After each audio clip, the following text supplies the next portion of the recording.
Oy! What's up sa inyo mga garno? At welcome back to my YouTube channel. Shush! Napakaangas!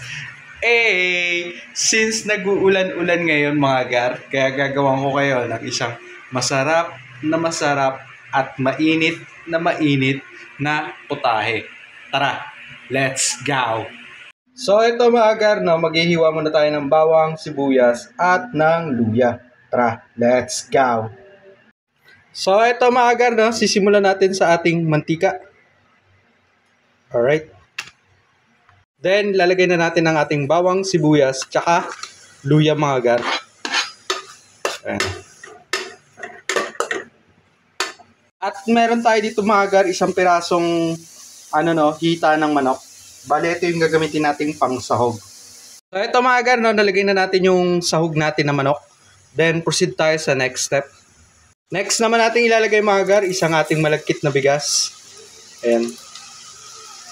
At saka natin siya lalagyan ng sabaw. Saka natin tatakpan mga gar at antayin natin siyang kumulo. So ito mga gar, titimplahan na natin siya ng pamintang powder. Ayan. Then ng asin mga gar.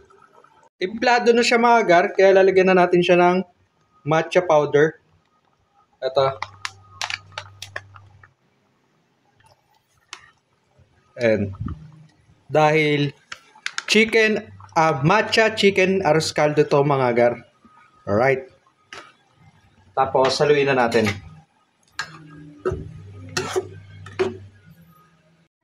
At eto na ang ating matcha chicken arroz caldo. Sheesh! Napakaangas! So, ito na nga mga gar, ang ating matcha chicken arroz caldo. Tikiman time.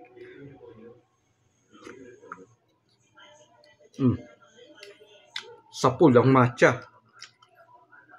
Actually, hindi talaga ako matcha lover. Kasi damong-damo talaga.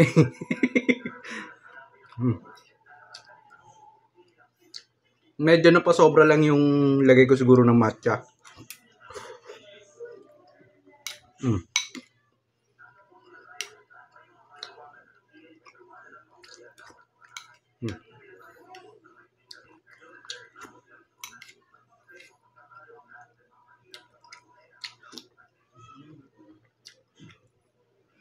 Pero tumbok pa rin yung sipa nung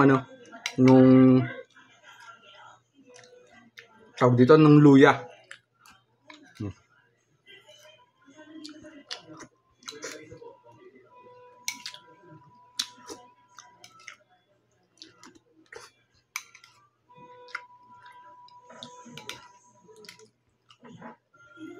Aba.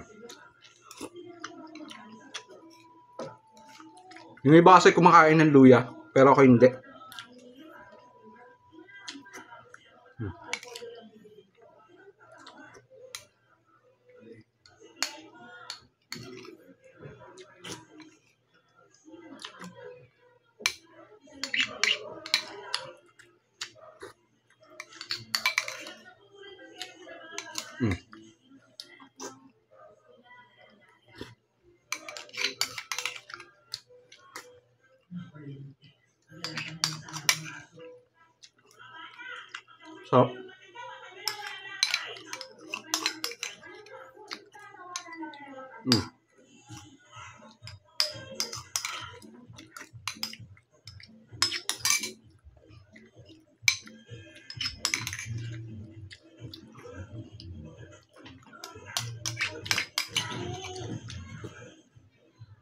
So, ito na mga gar.